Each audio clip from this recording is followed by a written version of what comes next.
దోస చేసేటప్పుడు ఒక పరక యూజ్ చేస్తారు. ఎంతమందికి గుర్తుంటుందో, ఆల్మోస్ట్ అందరికీ గుర్తుంటుందిలేండి. అండ్ ఆ పరక యూజ్ చేస్తే కానీ దోశలు హోటల్లో మంచిగా రావు. అట్లాంటి పరక ఎలా చేయాలో చూపిస్తా అండి అనమాట.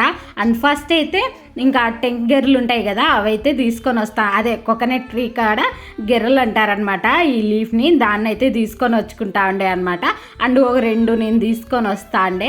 అండ్ ఈజీగా కూడా చేయొచ్చు, నాలాగా టఫ్గా చేయాలంటే ఇట్లా చేయొచ్చు అనమాట. అవి తీసుకొని వచ్చి ఇట్లా అంతా మంచిగా దాంట్లో ఉండే గెర్రెలన్నీ ఇట్లా చించుకోవాలా. చించుకున్న తర్వాత ఇంకా నేను మంచివి చించేసుకున్నా. అండ్ ఈ కట్ అయితే పడేస్తా ఉండే అనమాట. మేము చేద్దామని చెప్పేసి పెట్టి వారం పెట్టినాం, చేయలే.